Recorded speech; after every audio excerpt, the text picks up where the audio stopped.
Hello friends. Last video में हमने बात करी थी basic character of the P plant selection की। कौन कौन से कैरेक्टर थे, कौन कौन सी वेराइटीज या ट्रेड थी, किस किस क्रोमोसोम के ऊपर प्रेजेंट थे। ठीक है, मेंडल ने पी प्लांट के अलावा और किस किस प्लांट पे काम किया था वो हमने लास्ट वीडियो में देखा था। ठीक है, इस वीडियो में जो हमें बात करनी है वो बात करनी है अबाउट द मोनोहाइब्रिड क्रॉस या फिर मोनोहाइब्रिड एक्सपेरिमेंट की बात करनी। ठीक है, अगर कोई भी एक्सपेरिमेंट एक सिंगल कैरेक्टर के बारे में डील करता है या फिर हम सिंगल कैरेक्टर के ऊपर एक्सपेरिमेंट करते हैं तो उसको बोलते हैं हम मोनोहाइब्रिड क्रॉस या फिर मोनोहाइब्रिड एक्सपेरिमेंट बोलते हैं। सिंपल सी डेफिनेशन है, an experiment which deal about only single character. मैंने आपको बताया था कि एक कैरेक्टर में ट्रेट या वेराइटीज कितनी होगी, दो, और लास्ट में मेंडल ने कितने वेराइटीज को सिलेक्ट किया था तो आंसर आएगा 14। कैरेक्टर की बात करें कितने कैरेक्टर सिलेक्ट करा था तो आंसर आएगा 7। ठीक है, और अगर इसकी थोड़ी सी और डिटेल में जाके वेल डिटेल डेफिनेशन देखें तो हम ऐसे भी बोल सकते हैं the cross in which only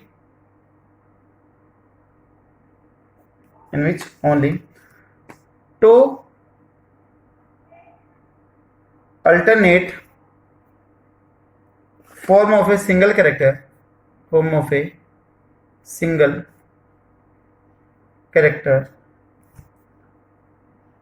are taken into consideration। ठीक है, हमने सिर्फ और सिर्फ एक्सपेरिमेंट में दो अल्टरनेट कैरेक्टर को ही क्या किया है, सॉरी, दो अल्टरनेट वैरायटीज एक सिंगल कैरेक्टर की, उसी को क्या किया है, कंसिडर किया, उसी को हमें डील करना है। ठीक है, जो कैरेक्टर थे वो किसके लिए, पी प्लांट के लिए, और पी का साइंटिफिक नेम मैंने बताया था आपको कि scientific name is the Pisum sativum, या फिर आप इसको सेटिवम भी बोल सकते हैं। और पी प्लांट में जो 2n की वैल्यू है, यानी कि जो डिप्लॉयड सेल है उसमें कितने क्रोमोसोम होंगे, तो आंसर आ जाएगा that is the 14 chromosome. Competition exam में पूछा गया है कि what is the value of 2n in the P. P rice मेज ह्यूमन बीइंग इनके अंदर पूछ ले जाते हैं, तो उसके डिप्लॉयड सेल में, जर्म सेल में कितने क्रोमोसोम होंगे, आपके 16 होंगे। मियोसिस होने के बाद में क्या हो जाएंगे, हाफ हो जाएंगे। ठीक है, तो हम आते हैं मोनोहाइब्रिड क्रॉस पे आते हैं।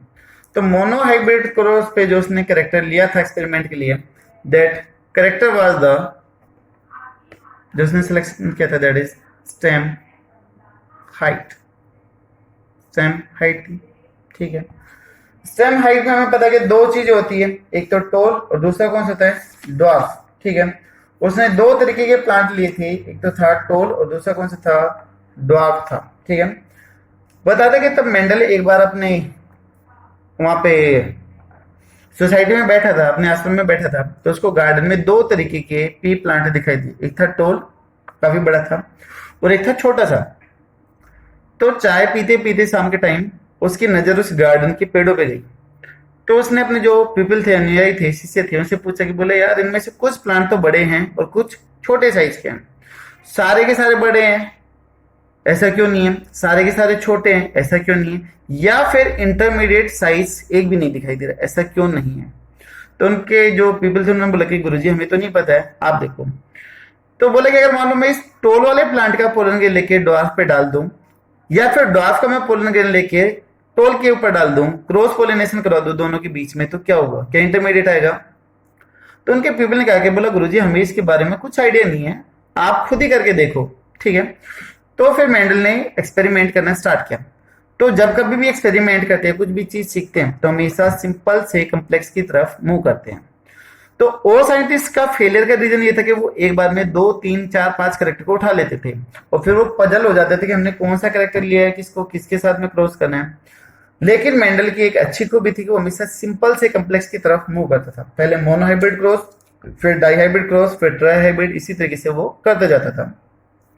तो सिंपल से कम्प्लेक्स की तरफ जा रहे हैं तो सक्सेस होने के चांसेस भी क्या रहेंगे, ज्यादा रहेंगे। तो उसने जो पहला कैरेक्टर लिया वो लिया था स्टेम हाइट, जिसके दो ट्रेट या दो वेराइटीज थी, एक तो लिया था टोल पी प्लांट, टोल वाले की height near about 6 to 7 feet थी, ठीक है, लगभग 6 से 7 फीट थी। और जो ड्वार्फ था, जो ड्वार्फ वैरायटी थी, उसका साइज था नियर अबाउट 0.7 फीट, यानी कि लगभग 1.25 फीट थी, ठीक है। तो इतना था उसके बीच। तो उन्होंने इनके बीच में क्रॉस करवाया, लेकिन क्रॉस पे आने से पहले मैं आपको बता दूं कि जब भी मेंडल एक्सपेरिमेंट करता था तो हमेशा 3 स्टेप को फॉलो करता था। वो 3 स्टेप कौन कौन से थे जो मेंडल हमेशा फॉलो करता था, वो हमें देखना है। तो स्टेप्स फॉलोड बाय मेंडल। जो ग्रिगोर और मेंडल था वो एक्सपेरिमेंट करते टाइम किन किन स्टेप को फॉलो करता था, ठीक है। पहला स्टेप वो करता था, that is selection of parent plants. Parent plants कहीं पे आपको एलिट प्लांट भी मिलेगा, ठीक है। तो जो भी उसको एक्सपेरिमेंट करना होता था वो हमेशा सबसे पहले उन प्लांट को सिलेक्ट करता था। और जो पेरेंट प्लांट होते थे वो हमेशा कैसे होते थे, प्योर लाइन के होते थे। हमेशा कैसे होते थे, प्योर लाइन प्लांट करते। प्योर लाइन का मतलब आप होमोजाइगस कंडीशन के प्लांट भी बोल सकते हो, ठीक है। होमोजाइगस कंडीशन,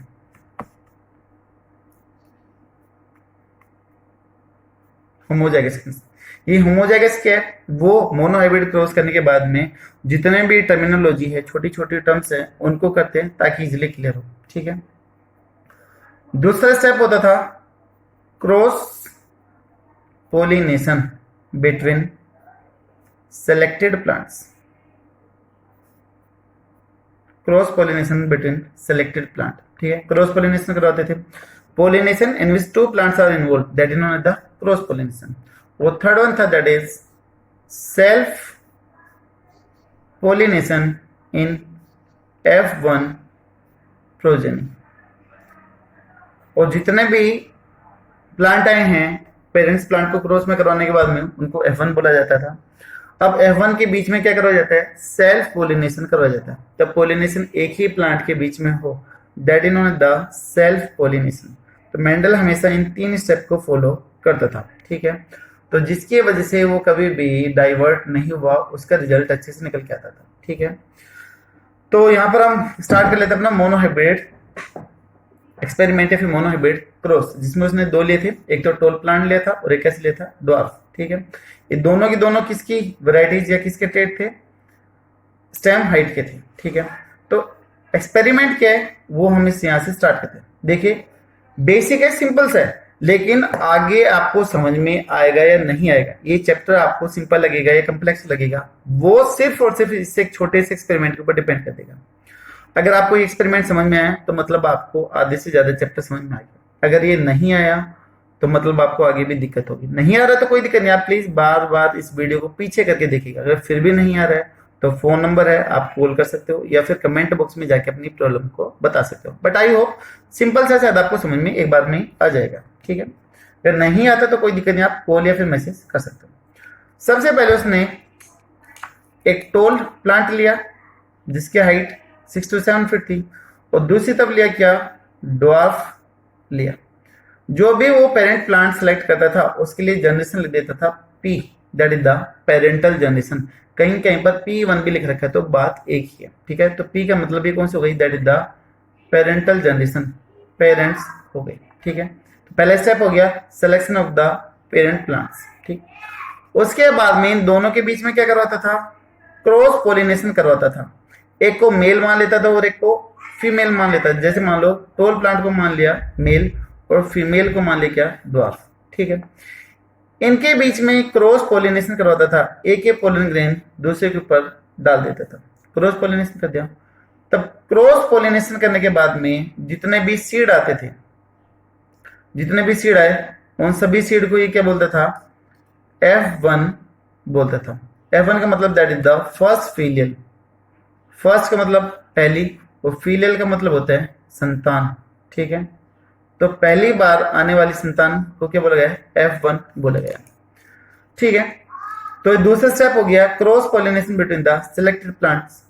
अभी तीसरा स्टेप सेल्फ पोलिनेशन, कि जो ये सीड आए हैं इनको ग्रो करवाया जाता था, ग्रो करवाने के बाद में इसी का पोलन ग्रेन लेके इसी के ऊपर डाल देते थे, तो वो क्या हो गया, सेल्फ पोलिनेशन हो जाता था। तो 3 स्टेप हो गए। अभी देखते हैं, टोल और ड्वार्फ प्लांट लिया, ठीक है, उसके बीच में क्रॉस पोलिनेशन कराया। तो क्रॉस पोलिनेशन करने पर जितने भी सीड आए, जितने भी प्लांट आए, सारे के सारे कैसे थे, टोल सीड प्लांट थे, यानी कि सारे के सारे कैसे आए थे, टोल आए थे। जितने भी सीड थे या जितने भी प्लांट थे वो सारे के सारे कैसे थे, टोल। ड्वार्फ या फिर मीडियम साइज का नहीं आया था, ठीक है। उसने क्या किया कि टोल प्लांट को टोल के साथ में ही क्रॉस करवाया, यानी कि खुद के ही पोलन ग्रेन को खुद की स्टिग्मा या फिर पिस्टिल के ऊपर डाल दिया, ठीक है।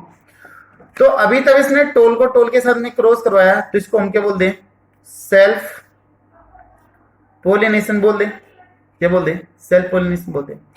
अभी तक टोल और टोल को आपस में क्रॉस करवाया तो इसको सरप्राइजिंग रिजल्ट मिले, भाई दूसरी बार संतान आ रही है, तो इस बार इसने कौन सा अल्फाबेट यूज करी, that is F2, that is second filial, यानी कि कौन सी संतान आई है, दूसरी संतान आई है, FILLI,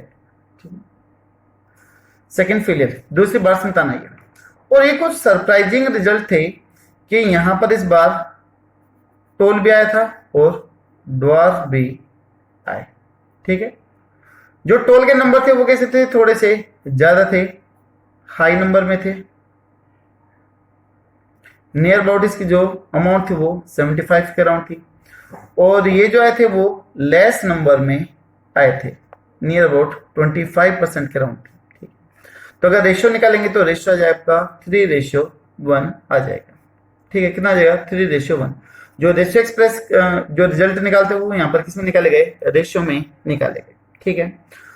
तो अभी मेंडल को ये बहुत सारी चीजें कंफ्यूज करने लगी। तब मैं टोल को ड्वार्फ के साथ में करवा रहा हूँ, तो ड्वार्फ क्यों नहीं आया, या फिर मीडियम साइज का क्यों नहीं आया, सारे के सारे टोल आ रहे हैं। तब टोल को टोल के साथ में क्रॉस करवा रहा हूँ, सेल्फ पोलिनेशन करवा रहा हूँ, तो भाई ये अब ये ड्वार्फ कहां से आ गया, नहीं तो टोल को करवाया था। मीडियम साइज का क्यों नहीं आया, ऐसी बहुत सारी क्वेरीज थी, बहुत सारे थे डाउट जो उसके दिमाग में लगातार चलते रहे, ठीक है। लगातार वो उसके बारे में सोचने लगा, लगातार उसके बारे में सोचने लगा। तुक्के लगाते लगाते लगाते लगाते एक दिन उसका तुक्का गलती से लग गया। उसने ऐसा माना, खुद ही अंदाजा लगा कि ऐसा हुआ है वैसा हुआ है, और एक दिन उसका आइडिया सही बैठा। बोला कि देखो जो मैंने प्लांट लिए हैं टोल और ड्वार्फ, वो हर एक ट्रेट 2 चीजों से कंट्रोल हो रहा है, ठीक है। 2 फैक्टर के द्वारा कंट्रोल हो रहा है, याद होगा। फैक्टर को फिर बाद में पता चला था कि जीन है, ठीक है। तो उसने बोला कि भाई जो मैंने 2 प्लांट जो करेक्टर लिए हैं, सॉरी जो 2 ट्रेड लिए हैं, वो हर कोई किसी ना किसी फैक्टर के द्वारा कंट्रोल हो रहा है, और एक ट्रेड को कंट्रोल करने के लिए कितने फैक्टर हैं, 2। तो यहां पर बोला गया लॉ ऑफ पेयर्ड फैक्टर है। पहला कौन सा आ गया, लॉ ऑफ पेयर्ड फैक्टर, उसकी भी बात करेंगे। तो ड्वार्फ भी 2 फैक्टर से कंट्रोल हो रहा है, और टोलनेस भी 2 फैक्टर के द्वारा कंट्रोल हो रही है। और तब क्रॉस कर रहे हैं तो F1 जनरेशन में सिर्फ और सिर्फ क्या आ रहे हैं, टोल आ रहे हैं। तो मतलब यहाँ पर जो टोलनेस है वो ज्यादा इफेक्टिव है एज कंपेयर टू ड्वार्फनेस। तो बोला कि जो एक ट्रेट है वो ज्यादा प्रभावशाली और एक कम है, तो जो ज्यादा इफेक्टिव है, ज्यादा प्रभावशाली, दैट इज द डोमिनेट। और जो अपने आप को एक्सप्रेस नहीं करवा पा रही है F1 प्रोजनी में, जो अपने आप को शो नहीं करवा पाई, उसको क्या बोला गया, रिसेसिव बोला गया। प्लीज, जो अपने आप को एक्सप्रेस नहीं करवाया गया उसको क्या बोला गया, रिसेसिव। और जिसने अपने आप को एक्सप्रेस करवा दिया उसको क्या बोला गया, डोमिनेट बोला गया, ठीक है। ये क्या हो गया, लॉ ऑफ डोमिनेंस हो गया कि F1 प्रोजेनी के अंदर जो डोमिनेंट कैरेक्टर होगा वही क्या करेगा, अपने आप को एक्सप्रेस करेगा। पहला हमने पढ़ा था लॉ ऑफ पेयर्ड फैक्टर के हर कैरेक्टर किसी ना किसी फैक्टर के द्वारा कंट्रोल होगा, और एक कैरेक्टर 2 फैक्टर के द्वारा कंट्रोल होता है, ठीक है। जो अपने आप को एक्सप्रेस कर रहा है डोमिनेंट कैपिटल अल्फाबेट से रिप्रेजेंट करेंगे। जो चीज रिसेसिव है, अपने आप को F1 में एक्सप्रेस नहीं करवा पाई, उसको हम उन्हीं स्मॉल अल्फाबेट से रिप्रेजेंट कर देंगे। जैसे टोलनेस है तो कैपिटल टी, ड्वार्फनेस है तो स्मॉल टी। ऐसे नहीं कि स्मॉल डी लिख देंगे ना, जो अल्फाबेट हमने इधर लिखे हैं वही रिसेसिव अल्फाबेट हमें इधर यूज करना, ठीक है। तो ये हो गया लॉ ऑफ पेयर्ड फैक्टर। तो यहीं पे मैं लिख देता हूं साथ में। पहला कौन सा हो गया आपका, लॉ ऑफ पेयर्ड फैक्टर, इनको डिटेल से पढ़ेंगे, लेकिन अभी सिर्फ आपको आइडिया लगे इसके बारे में कि ये चीजें है क्या, वो साथ में लिखते जा रहा हूं, ठीक है। यहां पे डोमिनेंट चीज अपने आप को एक्सप्रेस करेगी, तो ये तीसरा कौन सा हो गया, लॉ ऑफ डोमिनेंस।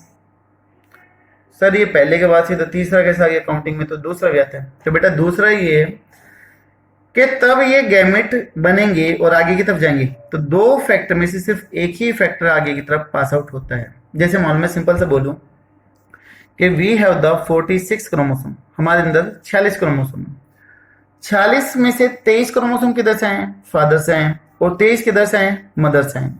क्योंकि जर्म सेल के अंदर क्या हुआ था, मियोसिस, मियोसिस से क्रोमोसोम नंबर क्या हो गए, हाफ हो गए, और वो हाफ क्रोमोसोम आगे की तरफ बढ़े, तो इन दो में से एक जाएगा, इन दो में से एक जाएगा, ठीक है। तो यहां पर कैपिटल टी अलग, कैपिटल टी अलग, यहाँ पे स्मॉल टी अलग, स्मॉल टी अलग, अलग अलग हो गए। तो इसको हम बोलते हैं लॉ ऑफ सेग्रीगेशन।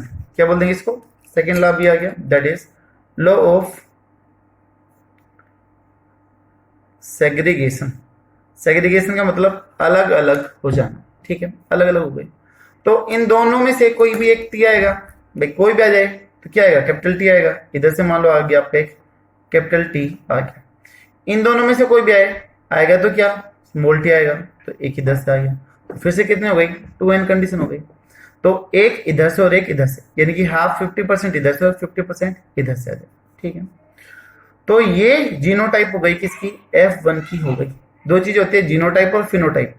कोई चीज बाहर से कैसी दिखाई दे रही है, एक्सटर्नल अपीयरेंस क्या है, द फिनोटाइप। उसके अंदर अंदर जीन का अरेंजमेंट क्या है, that is known as the genotype, ठीक है। आगे बात करेंगे genotypic ratio, the phenotypic ratio, ठीक।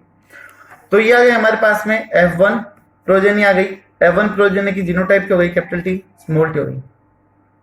Selection of the plant, cross pollination. तीसरा हमारा स्टेप है सेल पोलिनेशन, यानी कि हम इस टोल प्लांट को इसी के साथ में क्रॉस करवा दें, खुद के ही पोलन ग्रेन लेके खुद के ही पिस्टल के ऊपर डाल दें। तो इधर भी जीनोटाइप की होगी, कैपिटल टी, स्मॉल टी होगी। तो ये स्टेप कौन सा होगी, that is the self pollination, ठीक है, सेल्फ पोलिनेशन। सेल्फ पोलिनेशन करने के बाद में जो प्रोजेनी आती है, उस प्रोजेनी को हम क्या बोलते हैं, F2 प्रोजेनी बोलते हैं, सेकेंड फिलियल जनरेशन बोलते हैं, that is the second filial generation, ठीक है, दूसरी जनरेशन आ गई। अब देखो इधर से वही लॉ ऑफ सेग्रीगेशन होगा, कैपिटल टी भी हो सकता है और स्मॉल टी भी हो सकता है। इधर से कैपिटल टी भी हो सकता है और यहां से स्मॉल टी भी हो सकता है।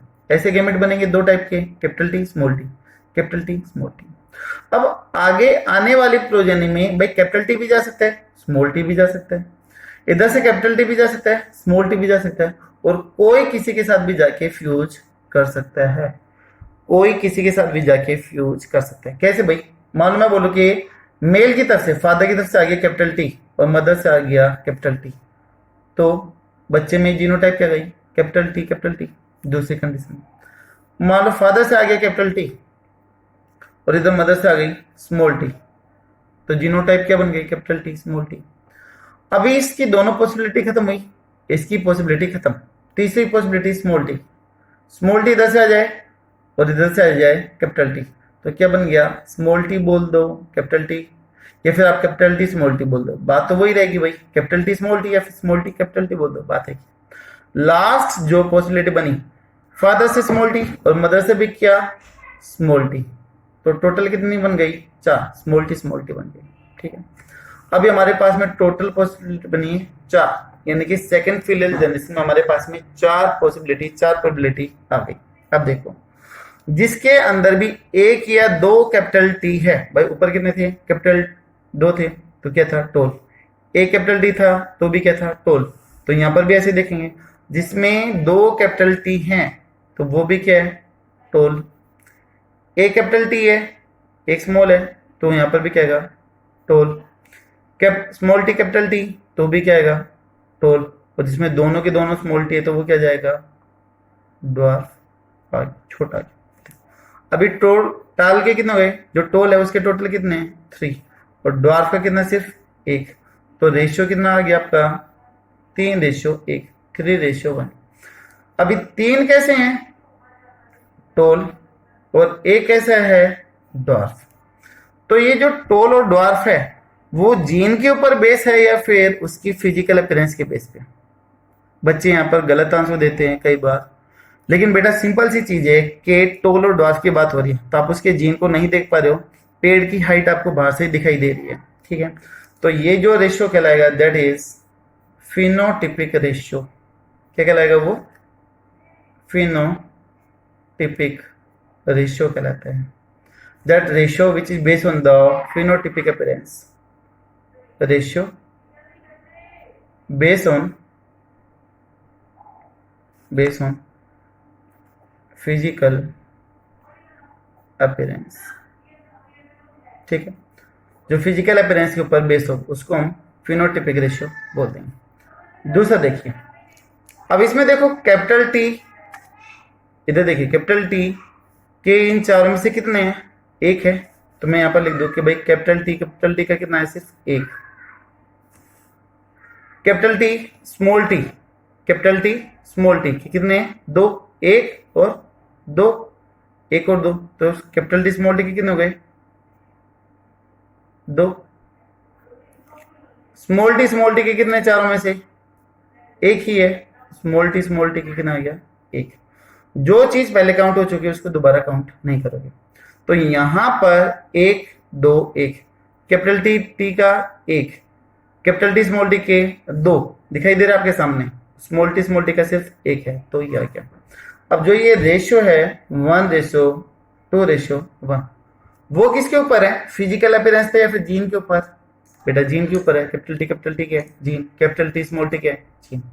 तो ये चीज कहलाएगी आपकी दैट इज जीनोटिपिक रेशियो।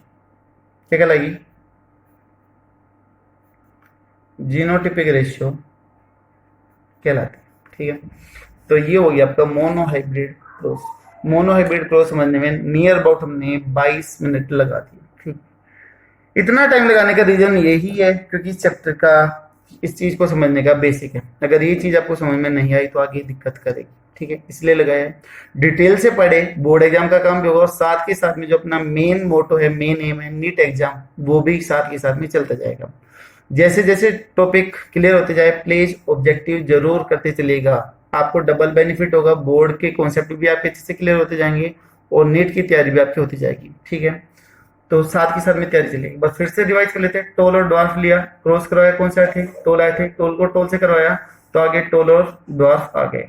उसने मेंडल ने हाइपोथेसिस, अवधारणा या तुक्का क्या लगाया था कि भाई हर एक स्टेट दो फैक्टर से कंट्रोल हो रहे हैं, तो लॉ ऑफ पेयर्ड फैक्टर दोनों के लिए लिखा।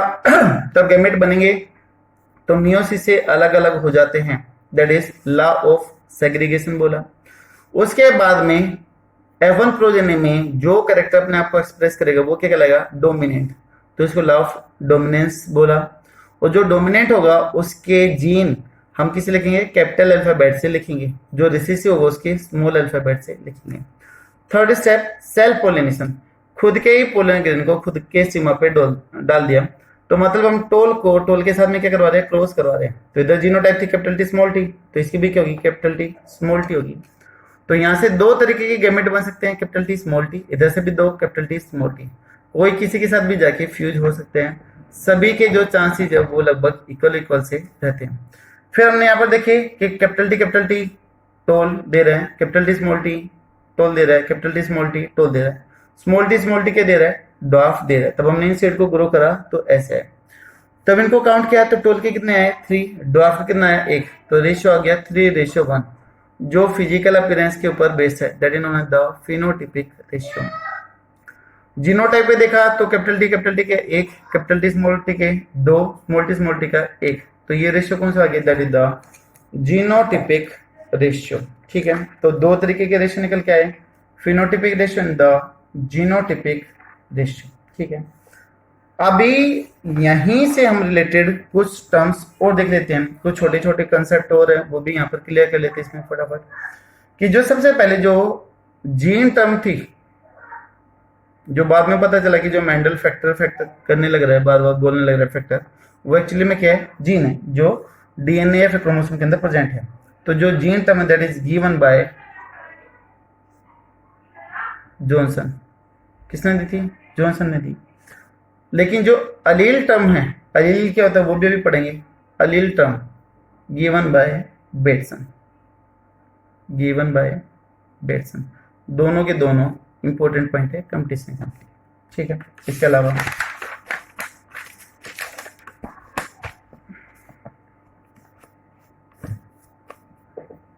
जो अलील है वो अलीलोमॉर्फ की अब एब्रीवेटेड फॉर्म है, उसी की क्या है? छोटी फॉर्म है। कई बार एग्जाम में अलील ना लिख के अलीलोमॉर्फ लिख देते हैं, तो कंफ्यूज होने की कोई जरूरत नहीं है, बात एक ही रहेगी। ठीक है, तो अलील्स आर एब्रीवेटेड, एब्रीवेटेड यानी कि short form of the term allelomorph,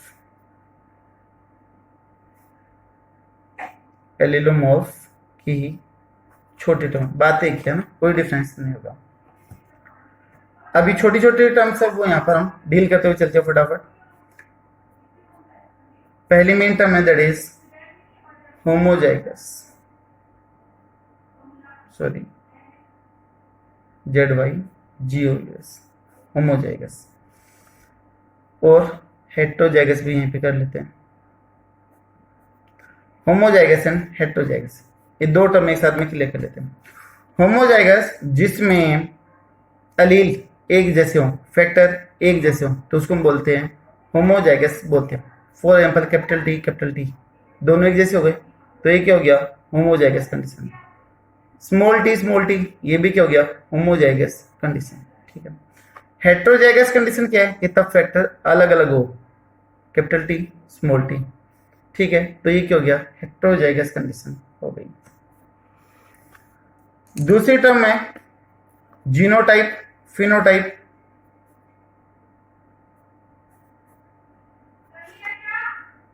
and phenotype. Genotype क्या है? अरेंजमेंट ऑफ जीन, जीन का अरेंजमेंट कहलाता है आपका genotype. Arrangement of gene is known as the genotype. और जो रेशियो इसके जीनोटाइप के ऊपर बेस होते हैं उसी को हम बोल देते हैं जीनोटिपिक रेशियो। ठीक है, and ratio based on genotype known as genotypic ratio, known as genotypic ratio। इसी तरीके से एक्सटर्नल अपीयरेंस ऑफ, और जब इन्होंने the phenotype, external appearance of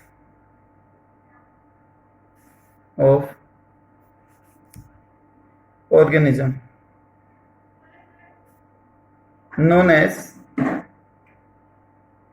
phenotype, and ratio based on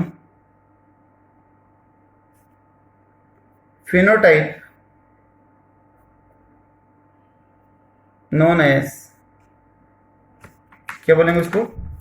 phenotypic ratio, known as phenotypic ratio। ठीक है, जैसे हमने वहां पे देखा था मोनोहाइब्रिड के केस में कि मोनोहाइब्रिड क्रॉस में जो फिनोटिपिक रेशियो आया था वह था 3:1। ये किस में था? मोनोहाइब्रिड क्रॉस में, मोनोहाइब्रिड क्रॉस में था। और जो जीनोटिपिक रेशियो था वो था 1:2:1। ये भी किस में था? मोनोहाइब्रिड में था। ये जो वैल्यू होगी वो अलग अलग होगी, मोनोहाइब्रिड में अलग, डाइहाइब्रिड में अलग होगी। ठीक है, नेक्स्ट टर्म है that is dominant and recessive. Dominant and recessive. Dominant वो जो अपने आप को आने वाली प्रोजनी में F1 प्रोजनी में एक्सप्रेस कर दे, that is known as the dominant. ठीक है, तो trait which get expressed in F1 प्रोजेन। ठीक है, तो इसको हम क्या बोल देंगे, डोमिनेंट बोल देंगे। ठीक है, जो अपने आप को नेक्स्ट जनरेशन में एक्सप्रेस करा सके, और one that express itself in next generation is known as dominant character या फिर trait। जो अपने आप, जैसे हम फॉर एग्जांपल की बात कर ले, मोनो हाइब्रिड के क्रॉस के अकॉर्डिंग फोरनेस टोलनेस है। ठीक है, टोलनेस कैसे हो गया, डोमिनेंट कैरेक्टर हो गया। जो अपने आप को एक्सप्रेस ना करवा पाए उसको क्या बोलेंगे, recessive trait which does not get expressed in F1 प्रोजेन। जो अपने आप को एक्सप्रेस ना करा पाए, जो दबा हुआ रह जाए, उसको हम क्या बोलेंगे, रिसेसिव बोल देंगे। ठीक है, फॉर एग्जांपल की अगर हम बात कर ले तो एग्जांपल आ जाएगा ड्वार्फनेस। ठीक है, तो ये हो गया डोमिनेंट एंड रिसेसिव। लेकिन क्या रिसेसिव कैरेक्टर, रिसेसिव ट्रेट क्या कभी भी एक्सप्रेस नहीं करेगा, बिल्कुल करेगा। जिसे हमने देखा था मोनो हाइब्रिड क्रॉस, उसमें पहली F1 प्रोजेनी के अंदर कहीं पे भी, पहली जनरेशन F1 में कहीं पे भी ड्वार्फनेस नहीं आता, बट तब हमने F2 जनरेशन की बात करी थी तो वहां पर टीटी ड्वार्फनेस आ गया था। तो रिसेसिव ट्रेट कुछ जनरेशन के बाद में अपने आप एक्सप्रेस कर सकते हैं। ठीक है, तो दोस्तों ये था आज का video on the basis of the mono hybrid cross, और कुछ टर्मिनोलॉजी की बात आती है। नेक्स्ट वीडियो में हम बात करेंगे जीनोम की, जीन पूल की और डाई हाइब्रिड क्रॉस की बात करेंगे। आई होप शायद आपको समझ में आया होगा।